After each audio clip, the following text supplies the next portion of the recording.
Assalamualaikum warahmatullahi wabarakatuh. Alhamdulillahi rabbil alamin. Wassalatu wassalamu ala asyrafil anbiya wal mursalin. Sayyidina Muhammad wa ala alihi wa sahbihi ajma'in. Subhanaka la ilma lana illa ma 'allamtana. Innaka antal alimul hakim. Rabbana iftah bainana wa baina qaumina bil haqq wa anta khairul fatihin. Allahumma faqihna fid din wa 'allimna ta'wil wa la hawla wa la quwata illa billahil aliyyil azim. Allahumma binurika ihtadaitu wa bifadlika astaghnaitu wa bika asbahtu wa amsaitu. Zunubi baina yadayka nastaghfiruka wa natubu ilaik. Amma ba'du. Muslimin dan muslimat, sidang hadirin dan hadirat, para netizen yang dirahmati Allah Subhanahu wa taala sekalian. Alhamdulillah wa syukrillah, sama ada menyadarinya atau tidak, Allah Subhanahu wa taala telah pun mengizinkan kita menjejakkan kaki masuk pada hari yang ke-10 Ramadan. Demikian disebut oleh Nabi sallallahu alaihi wasallam di antara tanda-tanda hampir terjadinya hari kiamat ialah berlalunya waktu dengan cepat. Mudah-mudahan ianya menjadi iktibar dan peringatan kepada kita semua. Hadirin yang dirahmati Allah sekalian, sebagaimana yang saya sebutkan semalam, hari ini insya-Allah biiznillah saya akan menghuraikan riwayat hidup Abdullah bin Jahshin radhiyallahu an, di mana namanya ialah Abdullah bin Jahshin bin Riyab, dan dia daripada kabilah Bani Sa'ad Maaf saya, kabilah Bani Asad. Istrinya bernama Fatimah binti Abu Hubaish, merupakan sepupu kepada Khadijah radhiyallahu anha, Ummul Mukminin, dan dia masuk Islam melalui Sayyidina Abu Bakar As-Siddiq radhiyallahu an.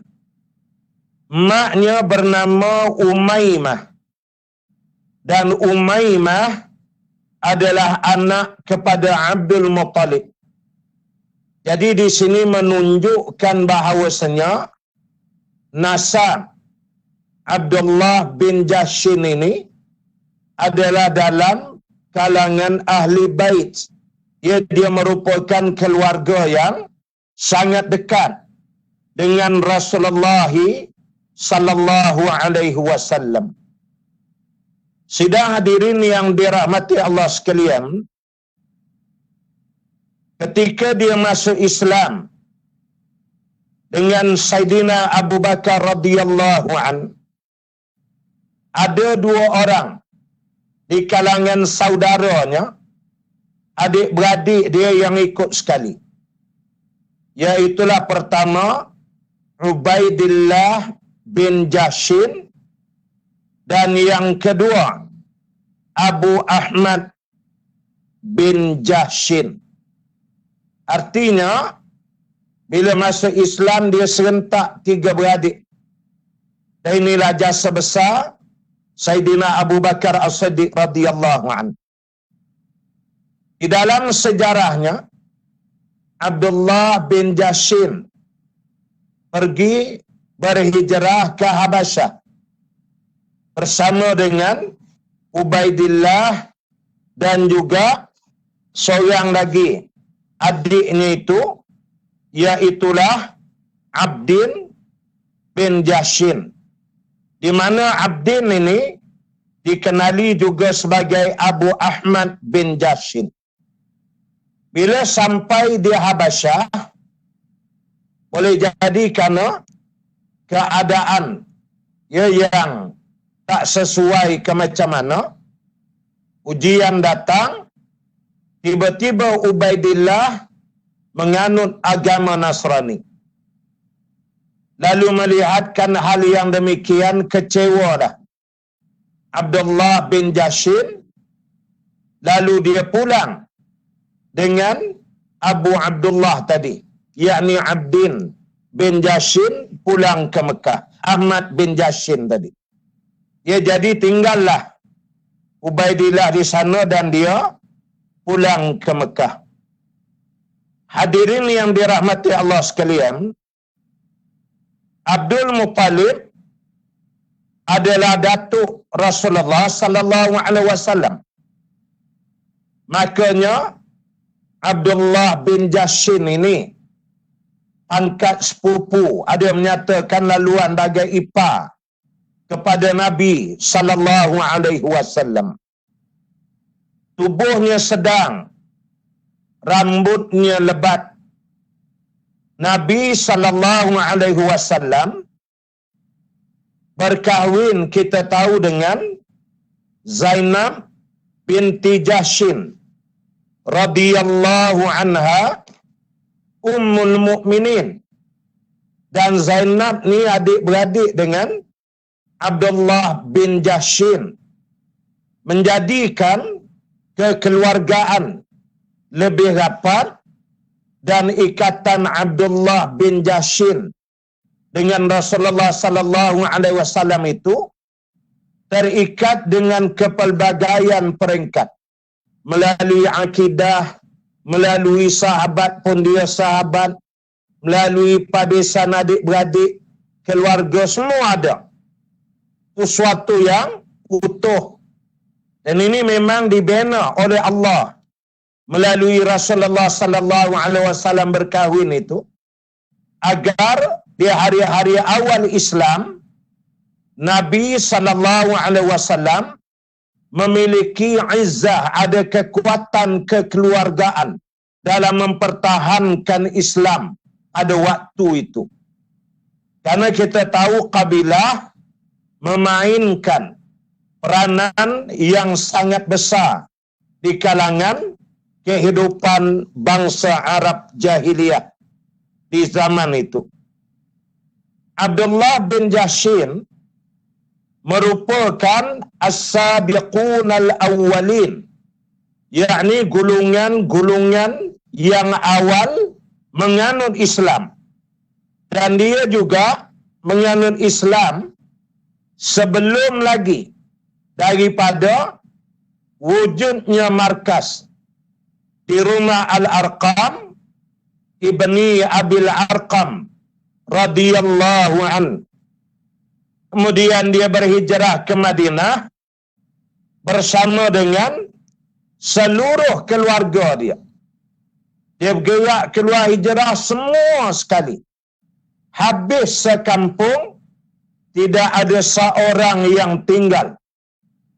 Karena memang dia nak bersama dan mempertahankan Rasulullah sallallahu alaihi wasallam, dan dia tahu nilaian perjanjian Aqabah antara Nabi dengan orang-orang Madinah, yang Nabi pernah berjanji akan pergi ke Madinah dan meninggal dunia dengan sahabat-sahabat Ansar di Madinah. Makanya dia pergi untuk full support, macam juga dengan sahabat-sahabat yang lain. Tapi hebatnya Abdullah bin Jahshin ini, habis semua sekampung dia bawa masuk Islam. Dan tinggallah perkampungannya yang kosong. Dan kita tahu, oleh kerana hijrah merupakan peristiwa yang terjadi secara rahsia, yang kedua secara mengejut, menyebabkan bila terjadi pergerakan itu, banyak juga harta benda yang tak sempat untuk dibawa ke Madinah. Dan memang tak boleh bawa pun kalau boleh bawa. Karena kalau nampak nanti oleh penduduk Mekah, maka mereka akan diperangi, akan dibunuh. Jadi keluar pun kita dah sebut berdua-dua. Keluar sikit-sikit sampai tak perasan. Sehinggalah habis 160 orang sahabat berhijrah menuju ke Madinatul Munawwarah. Jadi bayangkan satu lembah, satu kampung tu, banyaklah juga yang tertinggal harta benda dan sebagainya. Lalu Abu Jahal, pemimpin kota Mekah pada masa itu, ambil dan rampas semua sekali. Kawasan tanah dia, perkampungan dia, rumah dia, habis segala harta, semua sekali diambil dan dirampas oleh Abu Jahal. Apabila dia sampai di Yasrib, di Madinatul Munawwarah, dia mendapat perkhabaran itu daripada beberapa orang sahabat yang mendatangi selepas daripada dia. Saat ini Nabi sallallahu alaihi wasallam belum lagi hijrah ke Madinah. Nabi belum datang lagi. Makanya dia menunggu Rasulullah datang. Apabila Nabi sallallahu alaihi wasallam sampai, Abdullah bin Jahshin mengadu dan menceritakan kepada Nabi sallallahu alaihi wasallam apa yang telah berlaku.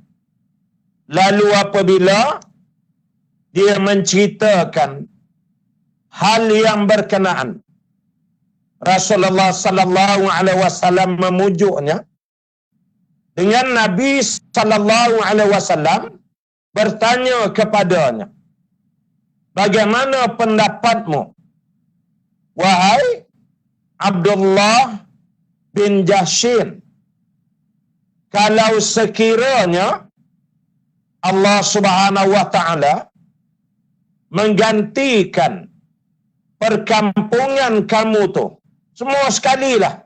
Kamu, satu Ibnu Jashin semua ni, Allah gantikan dengan sebuah rumah. Ya.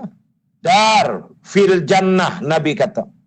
Sebuah rumah di dalam syurga.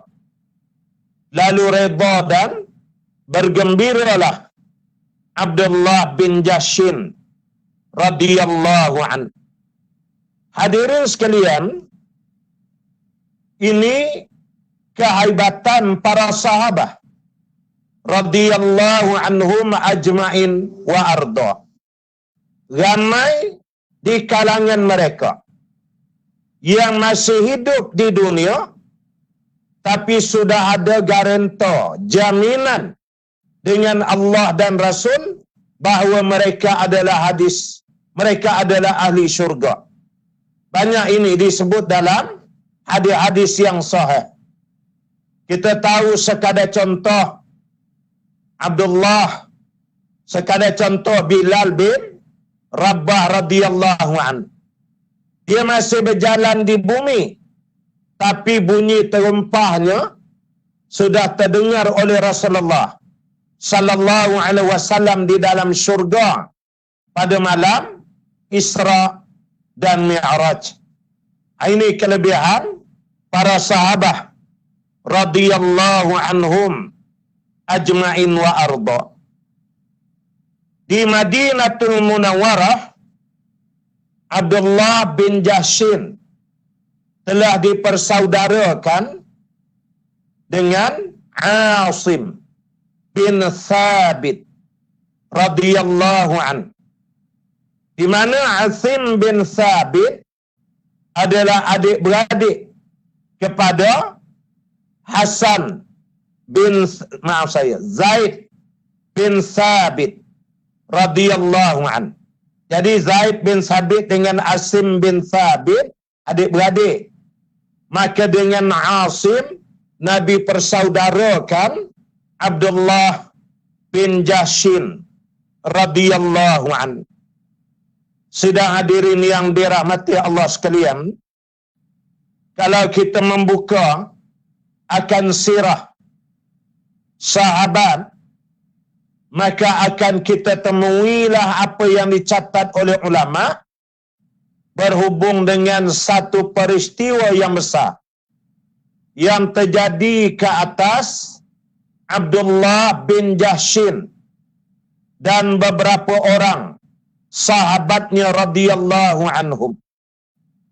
Di mana pada suatu masa Rasulullah sallallahu alaihi wasallam telah memerintahkan Abdullah bin Jashin radhiyallahu an pergi ke kota Mekah bersama dengan 5 orang sahabatnya yang lain.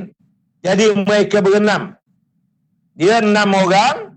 Nabi kata pergi ke Mekah, tapi hendaklah kamu memintas daripada An-Nakhlah. Jangan direct ikut jalan biasa di depan. Pintas melalui jalan yang orang tak ramai, yang tak boleh nampak kamu. Tempat tu nama An-Nakhlah. Boleh jadi ada kita yang masih ingat peristiwa Rasulullah sallallahu alaihi wasallam pulang daripada Taif dalam keadaan kepala berdarah bersama dengan sahabat anak angkat kekasih yang dikasihinya, Zaid bin Harithah radhiyallahu an. Kemudian Nabi berhenti di An-Nakhlah, kemudian dikerumuni oleh jin. Ringkasnya Nabi semayang dan jin mendengar ayat-ayat Al-Quran yang dibacakan oleh Nabi sallallahu alaihi wasallam. Kemudian jin masuk Islam. Allah ada ceritakan dalam suratul jin, dalam suratul Ahqaf, ada ayat-ayat yang menceritakan kisah ini. Jadi An-Nakhlah itu sebuah lembah yang terletak di antara Taif dengan kota Mekah. Kiranya dia dari bahagian belakang lah. Jadi Nabi kata kamu masuk dan duduk diam-diam di Nakhlah dan intip tengok, cari maklumat berhubung dengan perkembangan orang-orang Quraisy di kota Mekah dan tengok bagaimana pergerakan rombongan kabilah dagang yang dipimpin oleh Abu Sufyan khususnya pada masa itu. Lalu pergilah dia bersama dengan 6 orang sahabat yang lain radhiyallahu anhum.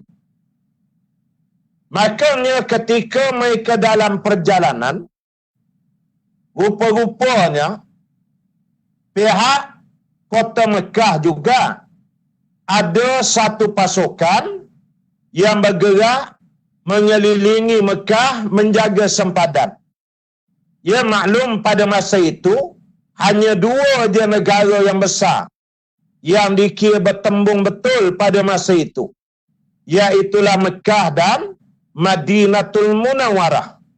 Bila Nabi SAW berhijrah ke Madinah, maka bagi penduduk Mekah, bahaya Madinah itu memang mengintai-intai akan kedudukan kerajaan mereka di Mekah. Itu sebab memang adalah kawalan sempadan ini biasa. Adapun berhubung dengan Taif, masih belum menerima Islam masa itu. Jadi Taif dia bersekutu dengan kota Mekah. Taif hanya menganut Islam lebih kurang setahun lebih sikit aja sebelum wafatnya Rasulullah sallallahu alaihi wasallam. Bani Saqif tu. Nantilah kemudian kita cerita. Makanya bila pasukan Abdullah bin Jashin ada, yang tu pula bergerak bertembung. Bila bertembung, Abdullah dan para sahabat terus dikejar dan diperangi. Makanya pada masa itu mereka cuba berlindung di satu kawasan. Kemudian masa tu nak berbincang, dia nak tanya macam mana nak buat ni. Nabi SAW memerintahkan ambil maklumat aja, bawa balik dan balik ke Mekah.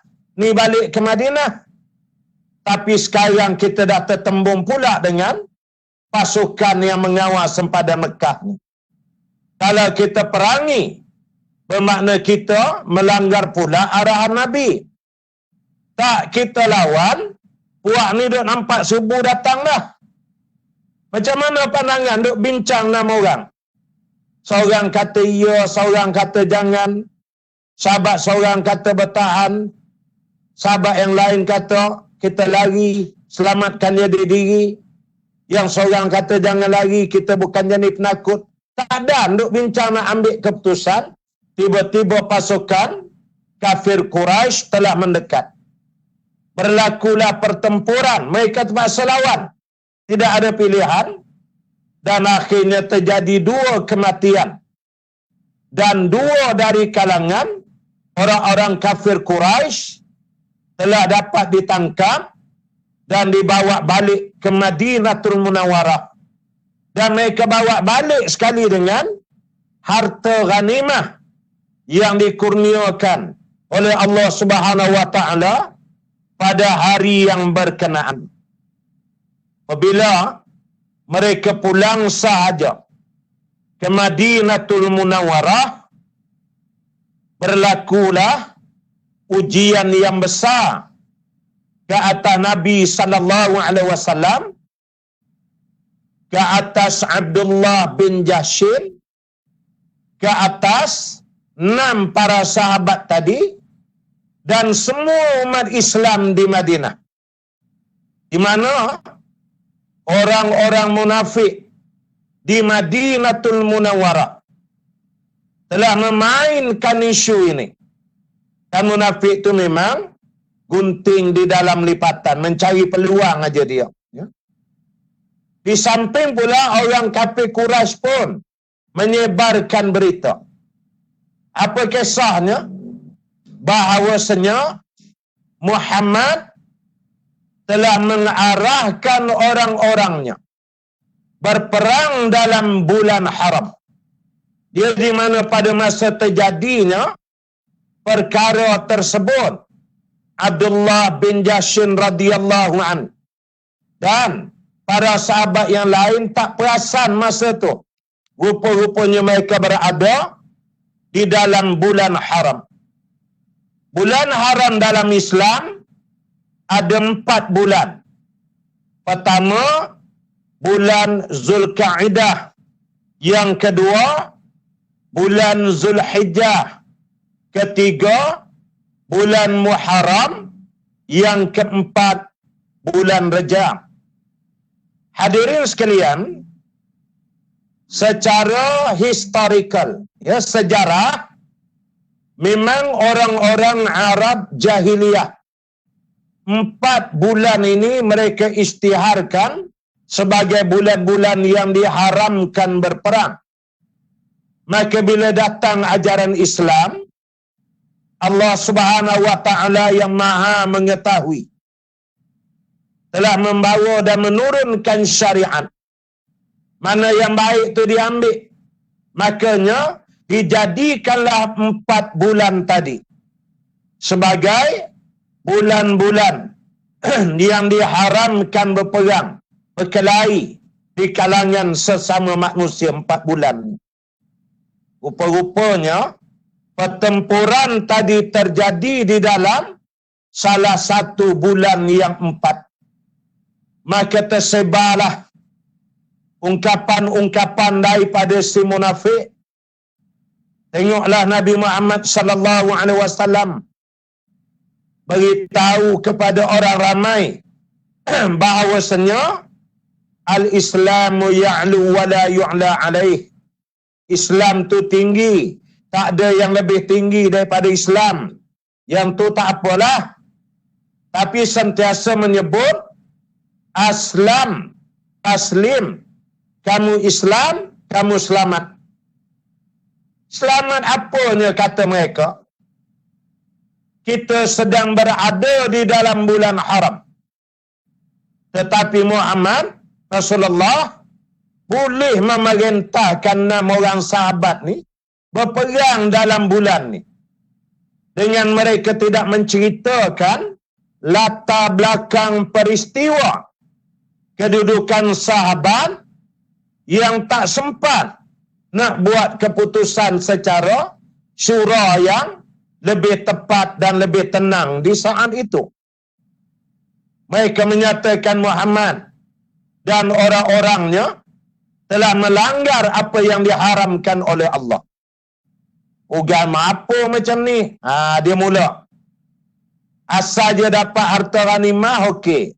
Asal je boleh bunuh orang, cukup.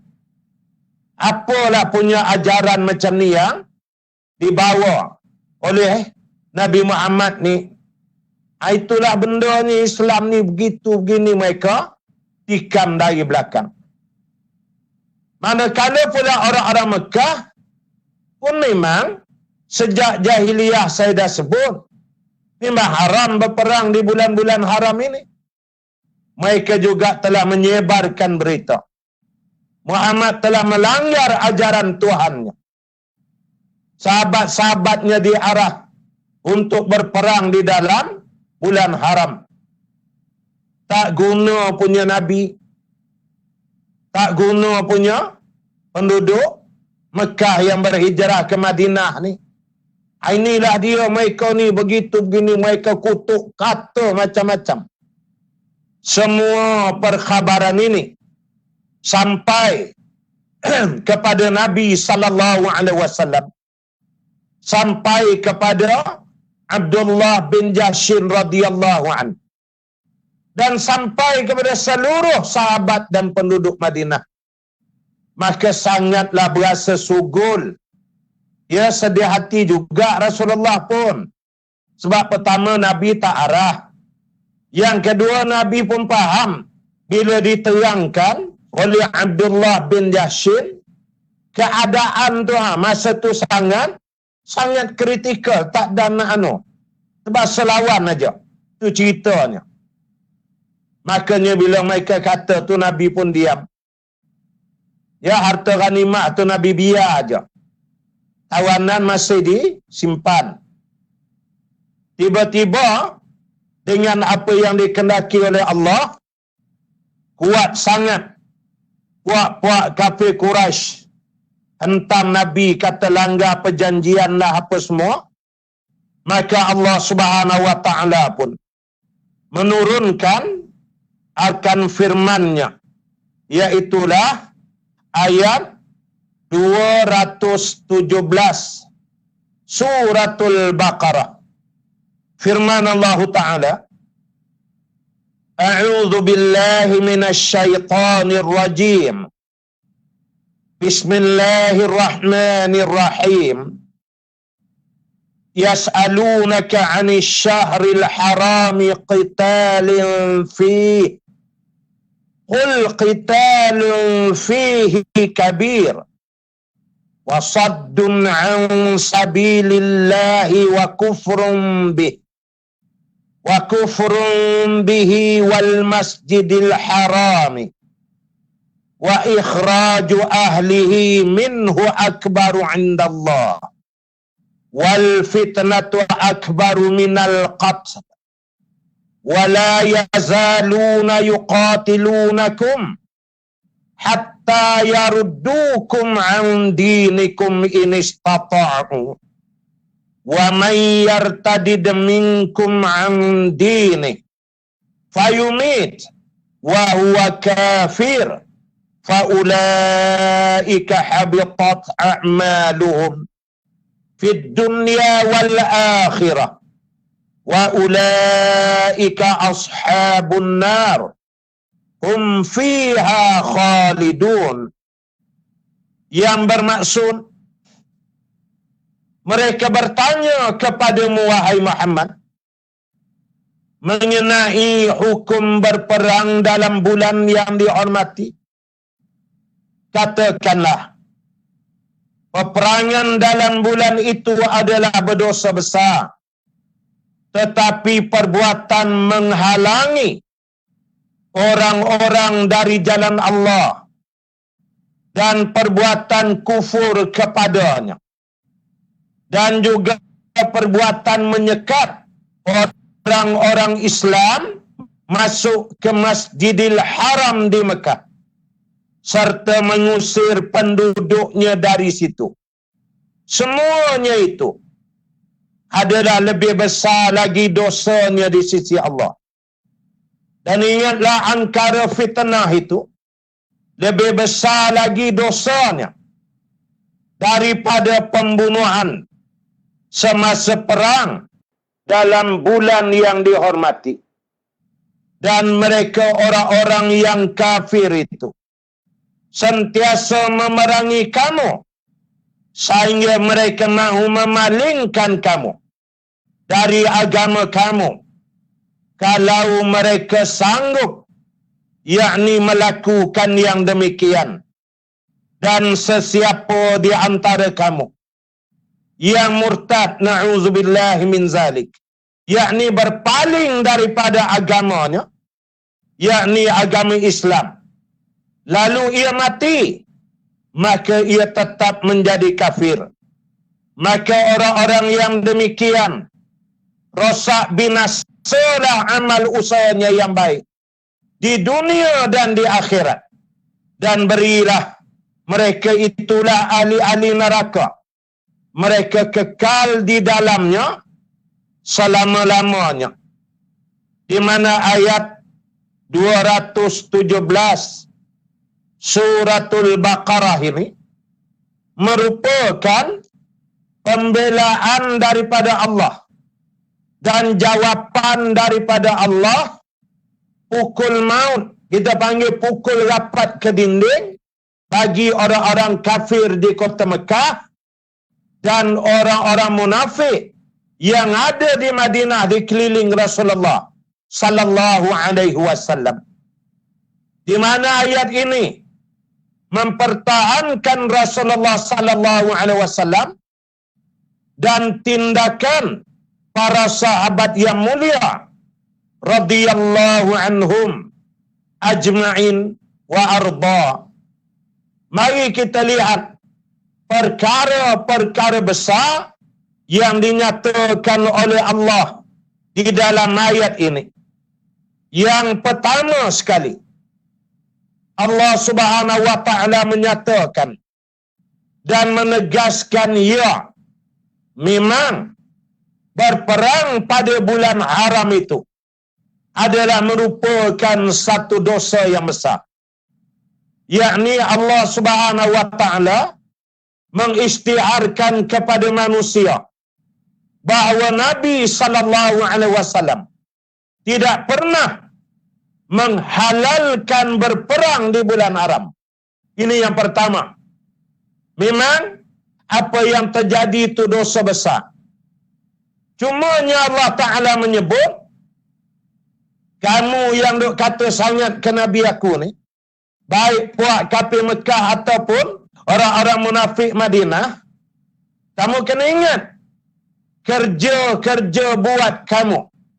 Kalau kafir Mekahnya, sejak daripada sebelum Nabi aku hijrah ke Madinah. Kalau orang-orang munafiknya, sejak hari mula Nabi aku, Nabi Muhammad sallallahu alaihi wasallam dan para sahabatnya menjejak kaki ke Madinah, macam-macam perkara kamu buat ke atas Nabi dan umat Islam, dan Allah kata aku nak bagi tahu. Yang tu adalah lebih besar lagi dosa daripada dosa yang dilakukan oleh sahabat Nabi tak sengaja. Dosa kerana dalam bulan haram. Tapi kerja buat kamu lebih dahsyat, lebih besar dosa lagi. Mana dia? Allah Ta'ala memaparkan satu demi satu. Ni bukan saya cakap. Ni Al-Quran yang beritahu. Dan inilah kerja jahat kufar musyrikin, puak-puak munafik di sepanjang zaman. Antara yang Allah terangkan dalam ayat ini.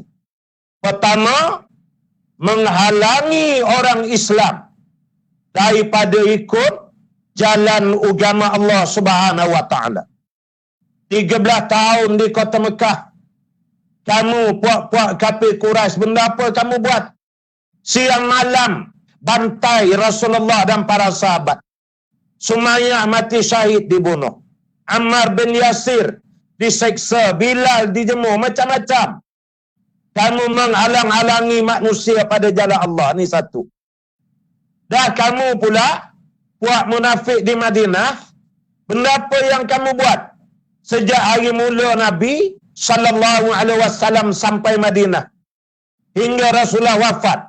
Kalau tidak kamu menghasut, melakukan provokasi, menuduh Aisyah berzina, macam-macam peristiwa perubahan kiblat. Lain tidak kamu golongan munafik menimbulkan hal-hal yang meresahkan orang Islam Madinah. Kamu menghalang-halangi manusia pada jalan Allah. Itu besar lagi daripada peristiwa terjadinya peperangan tadi, kata Allah. Satu. Yang kedua, kamu menjadi kufur di hadapan Allah Subhanahu wa ta'ala. Ada kufur secara jelas, yakni orang-orang kafir di Madinah. Maaf saya, orang kafir di Mekah, itu terang kekufuran dia. Menentang Nabi sampai 13 tahun. Ada kekufuran yang disembunyikan, yakni orang-orang munafik di Madinah. Abdullah bin Ubay dan orang-orang yang bersama dengannya. Kekufuran kamu, kebencian kamu kepada Allah, yang ni kata Allah lebih besar daripada peristiwa perang yang terjadi di kalangan sahabat-sahabat Nabi yang 6 orang tadi itu.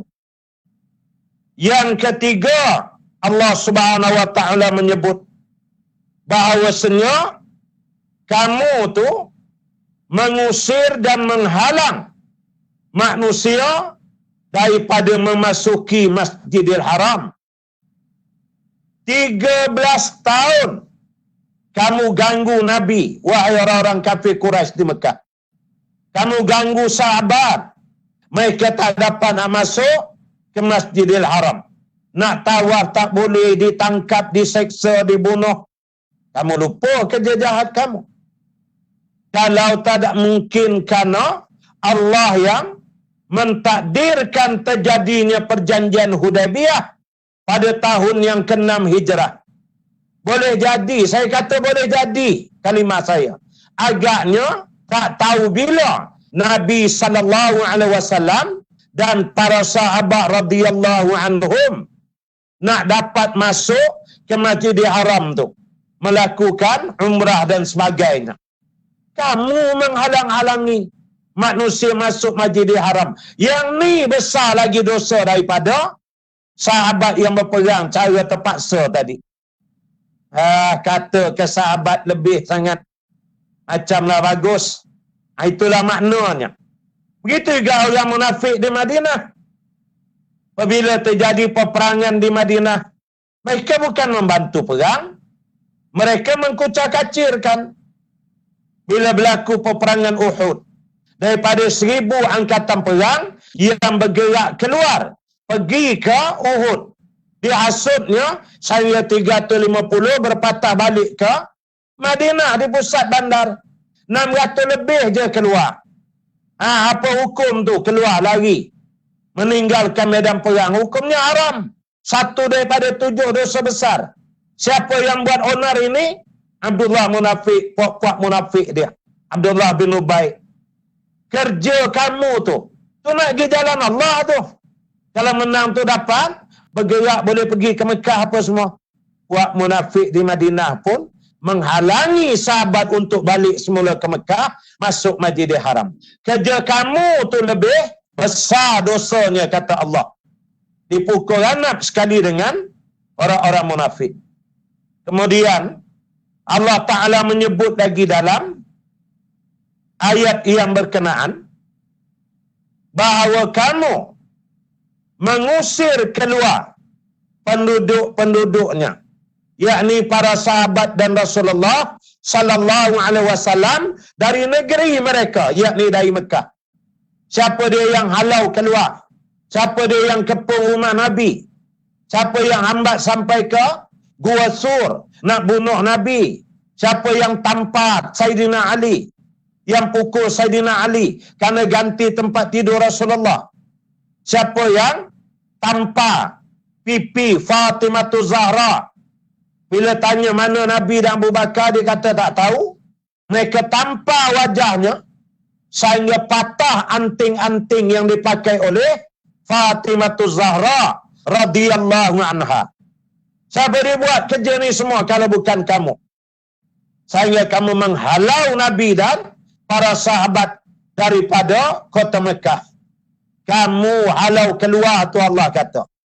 Lagi besar dosanya daripada apa yang terjadi ke atas 6 orang sahabat tadi. Sama juga dengan penduduk-penduduk Madinah yang munafik, di kalangan orang munafik. Banyak mana peristiwa yang menunjukkan mereka berkompromi, bekerjasama dengan orang-orang Yahudi atas objektif matlamat untuk menghalau Nabi dan para sahabat keluar daripada negeri Madinah. Banyak peristiwanya, saya tak mengambil semua. Jadi Allah sebut, kemudian dalam ayat tu juga Allah nyatakan, kamu melakukan fitnah ke atas Nabi sallallahu alaihi wasallam. Masa Nabi di Mekah, apa yang kamu tak fitnah? Sahabat, apa yang kamu tak kata? Sampai di Madinah, orang-orang munafik, apa yang dia tak fitnah Nabi? Keluarga Nabi, Ahlul Bait, mereka fitnah, mereka kata, mereka cerca. Semua tadi itu kata Allah, demi kebesaranku, itu dosanya jauh lebih besar daripada kamu duk kata ke sahabat dalam peristiwa terpaksa tertempuh dalam bulan-bulan haram tadi. Lumat sangat nak kata ke Nabi, kata ke sahabat. Inilah minta ampun maaf, kata setengah di kalangan setengah ulama. Puak-puak kafir, puak-puak Quraisy, puak-puak kafir inilah, dengan khususnya golongan-golongan munafik, Ini kata para ulama, mereka itu seperti anjing. Di mana kalau tengok anjing, kata ulama tanya, kenapa anjing bila dia terkencing, dia angkat kaki sebelah? Ngapa menyengit kaki dia? Kenapa anjing kalau kencing tak berdiri 4 kaki, berdiri lah. Apa 2 kaki depan, 1 kaki belakang kiri, kaki tangan sengit yang kanan masa kencing. Kenapa? Sebabnya anjing dia tahu kencing dia tu najis. Tu dia. Dia takut terkena najis ke badan itu. Sesungguhnya anjing terlupa. Dia tu, jasad dia tu najis mughalazah semua. Anjing ni. Ini dia. Puak-puak kafir, tak kira lah kafir Quraisy zaman dulu, kafir hari ni di kalangan ahli kitab yang menentang Islam, Kristian evangelis ke, siapa pun yang menyusun gerakan untuk menghalangi Islam, termasuk puak-puak munafik hingga hari kiamat, tentulah mereka macam anjing terkencing tadi, dia rasa dia bersih, dia lah hebat sangat. Kata jangan tersilap aja, dia serang dalam Facebook ni berlumut, tak larat nak jawab. Sikit aja dia akan besar. Dia buat connecting dengan lain, dia dengan akhbar tu dengan akhbar ni, macam-macam. Ini kita kena faham. Walan tarda ankal yahudu walan nasara hatta tattabi'a millatahum. Sesungguhnya Yahudi, Nasara dan orang-orang yang bersama dengan mereka tidak akan redha kepada kamu sehingga kamu mengikut apa yang dikehendaki oleh mereka. Ini yang sedang berlaku sekarang. Hati-hati.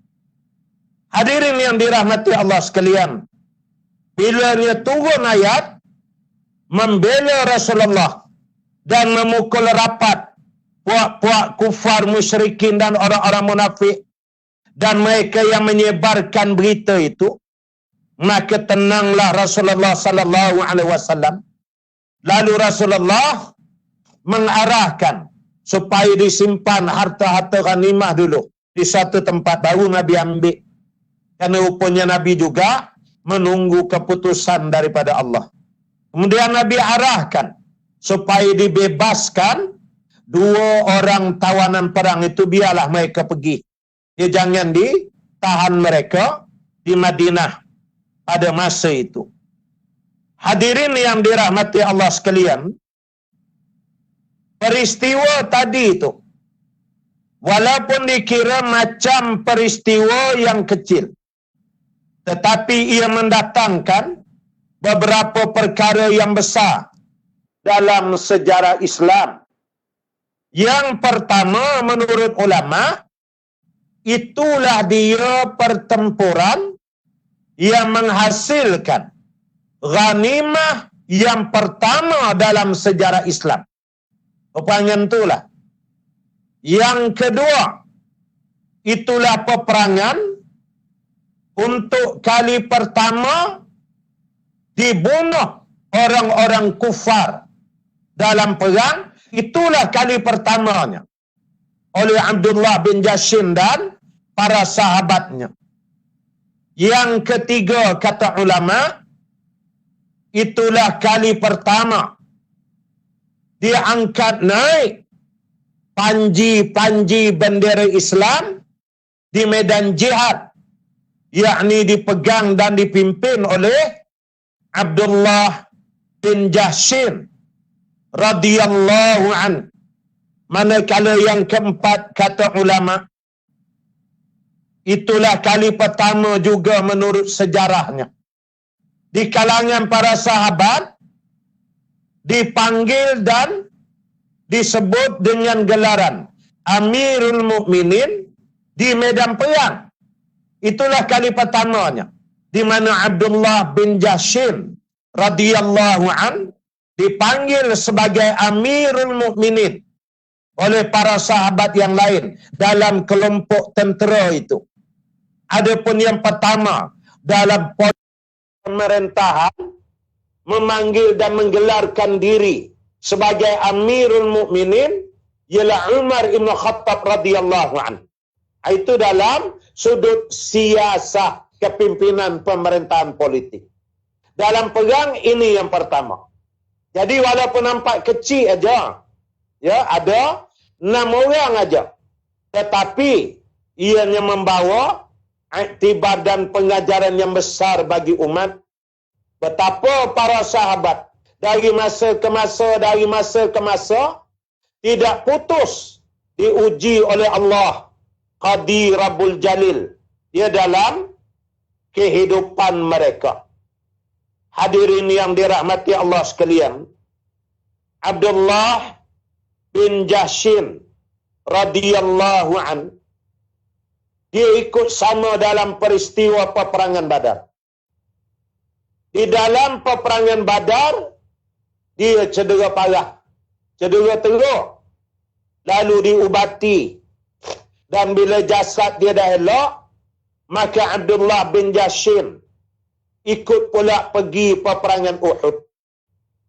Bila di dalam peperangan Uhud, masanya nak bergerak masuk, dia telah berdoa kepada Allah Subhanahu wa taala. Ya Allah, ya Tuhanku, dalam peperangan Badar aku hanya luka aja, luka yang parah. Maka aku mohon ya Allah, dalam peperangan Uhud ini jadikan aku seorang syuhada. Aku nak mati syahid ya Allah. Pergi ni pakai tak balik, kutip tu kutip mayat aku tak balik dah. Tolong ya Allah. Dia berdoa sungguh-sungguh. Dan Allah Subhanahu wa taala memustajabkan doanya. Di mana?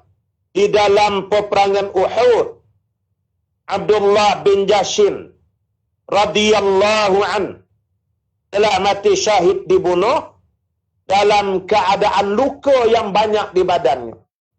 Tapi yang akhir menghabiskan nyawa dia tu, hentak betul-betul segala senjata ke dia, ialah seorang musuh yang bernama Akhnas bin Syariq.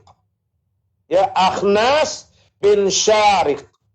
Dialah yang telah membunuh Abdullah bin Jahshin. Dan dikebumikanlah para syuhada itu di Uhud.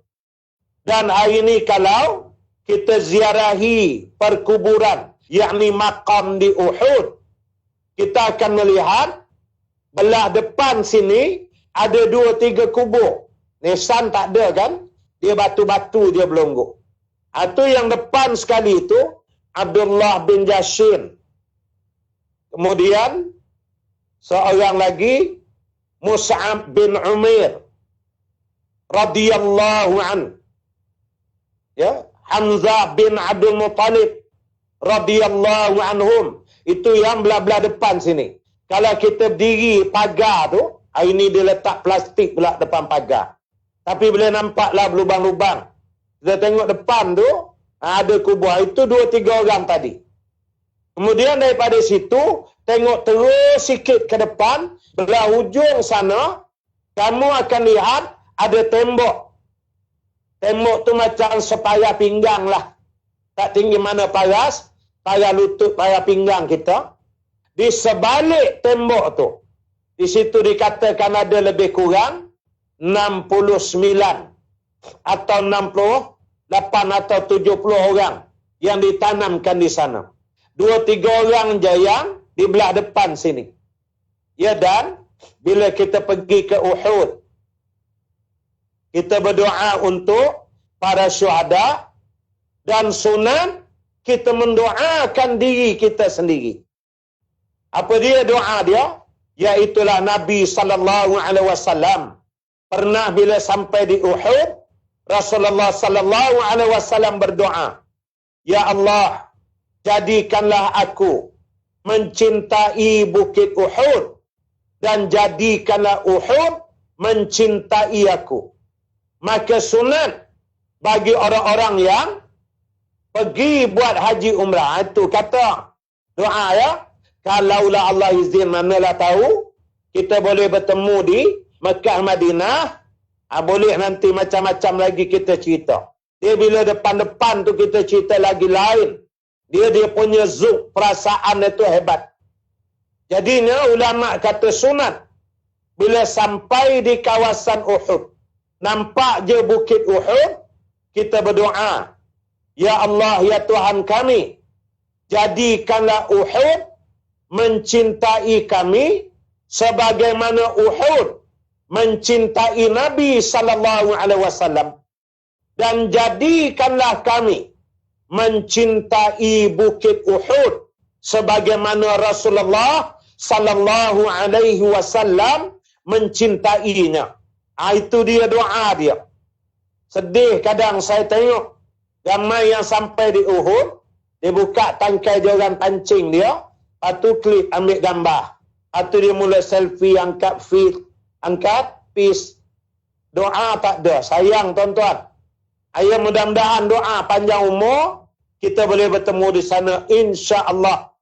Mana tahu kan cakap bulan Ramadan ni dia jadi. Tu. Jadi itulah dia kisah Abdullah bin Jahshin, sepupu Rasulullah sallallahu alaihi wasallam.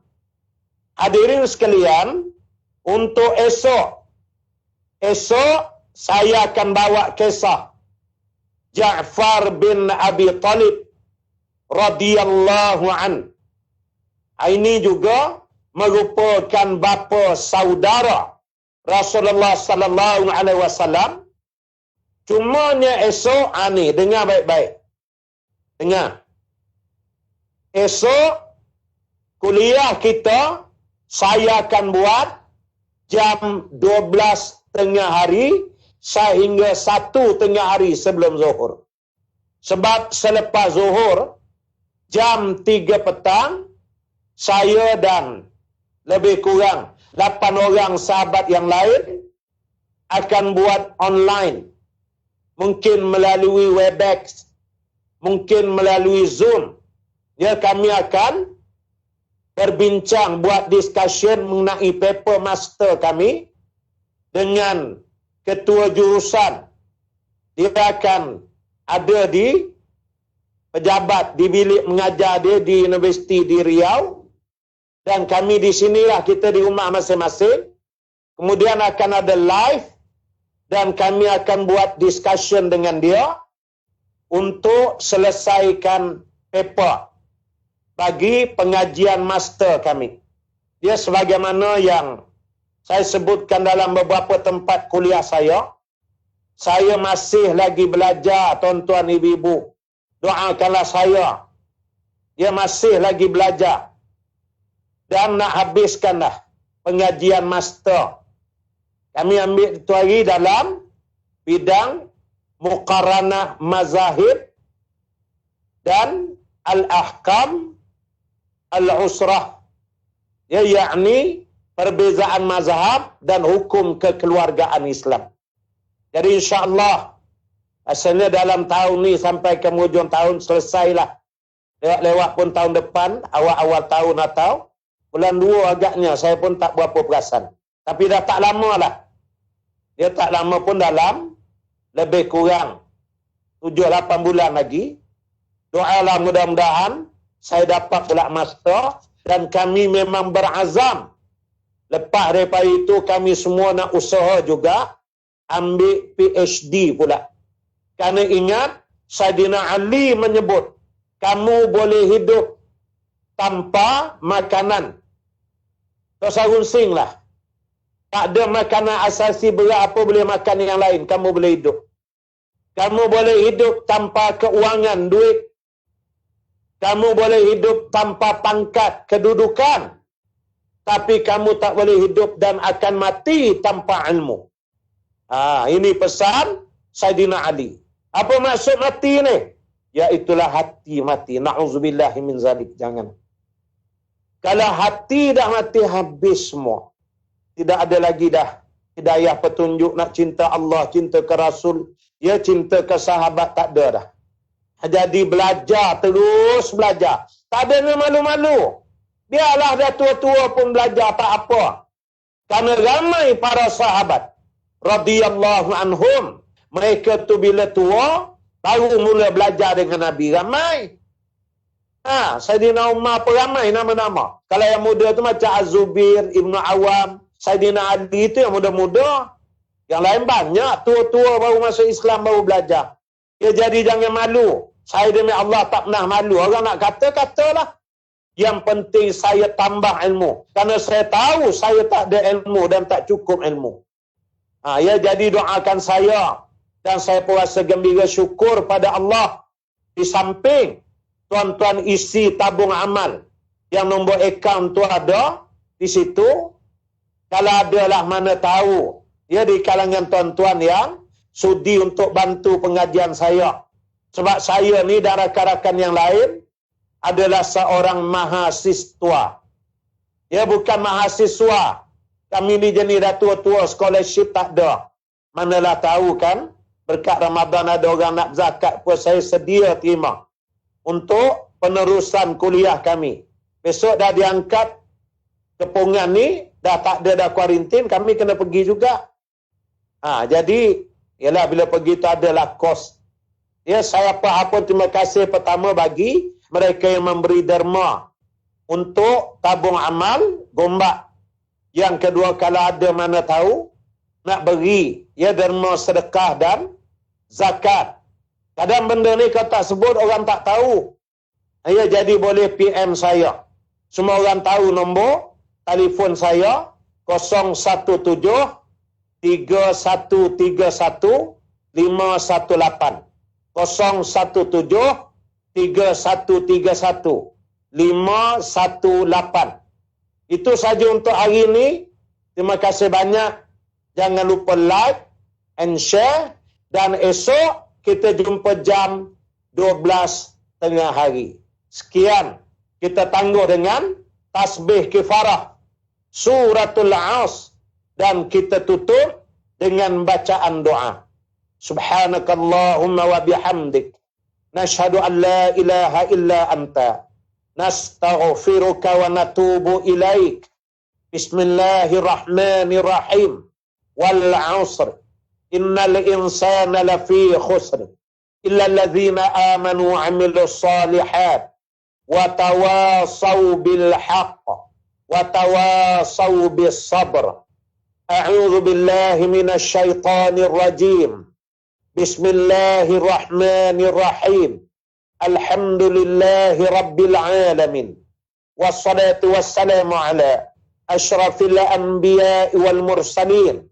Sayyidina Muhammad wa ala alihi wa sahbihi ajma'in.